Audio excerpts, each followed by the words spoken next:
evidence was overwhelming. So the statement was made.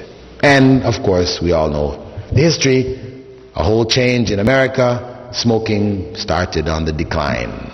Cigarette packs written there, this is hazardous to health, this can cause cancer, all these different kinds of things. So, Muslim scholars who were not locked into tradition, right? There are the traditionalist, factionalist scholars who are locked into tradition and factionalism, where this is what our scholars said 500 years ago, we will go with this ruling until the last day. This is ignorance. This is from fiqh. This is not sharia. That ruling was not revelation. That was applied revelation based on the knowledge of the times.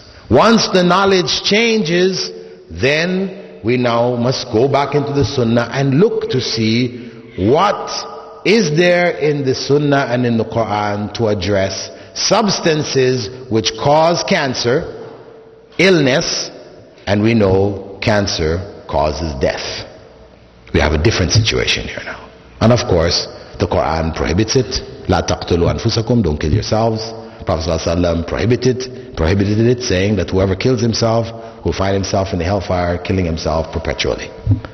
So all the evidence said that these type of substances are haram. So the scholars that were progressive scholars, who are not locked into traditionalism, they immediately changed the ruling and said smoking is haram. Sheikh bin Baz was among those leading scholars. He wrote about 4 books proving that smoking is haram. So, some people say, well, who says really that smoking kills? And we know this, the old lady who lived to the age of 113 in China, she used to smoke a cigar every day. So it's not necessary that you smoke, you will die.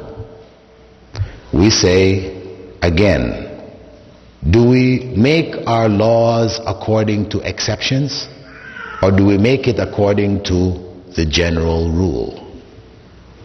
The general rule is that those who smoke get cancer and die. The Marlboro man is dead. He died from lung cancer.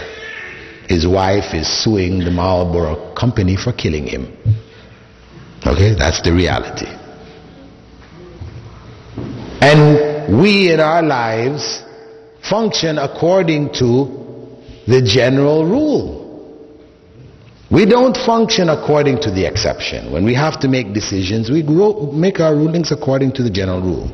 For example, I have a photograph of this guy sitting in a wheelchair, right? He has his 2 thumbs up like that, a big smile on his face. He's sitting in the wheelchair, but he has big smile, 2 thumbs up. The caption underneath, he was a parachutist, jumped out of the airplane, 40,000 feet or whatever, pulled his ripcord, no shoot. Pulled his backup, shoot, no shoot. He fell some 36,000 feet, and he lived to tell about it. There he was in the wheelchair, maybe almost every bone in his body was broken, but he came through it. Right? Allahu Akbar. Now, when you go on the airplane and you're going to do parachuting, are you going to jump out and say, perhaps I will be like that guy? Or are you going to strap yourself down with 4 chutes? You understand? To make sure you don't find yourself in that same situation. That's the reality. That's how we function. We don't go according to the exception. We go according to the rule. Right? Other people, they argue, hey, it's not suicide. I don't take a cigarette, smoke it, and I drop down dead. Now people commit suicide, they kill themselves, it's clear. We say there is no difference.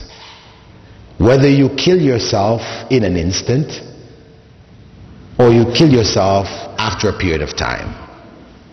If every day you take an eyedropper and you drop in your orange juice in your breakfast 1 drop of poison. And at the end of the year, it accumulates in your body and you finally drop down dead. Is that any different from you taking that full glass of poison and killing yourself in 1 shot? No. Because you are taking something which you knew would kill you. So whether it happens instantly or it happens after a period of time, it's all the same. The act of taking something, knowing that it will kill you, this is an act fundamentally of suicide. So, smoking, the correct ruling with regards to smoking is that it is haram.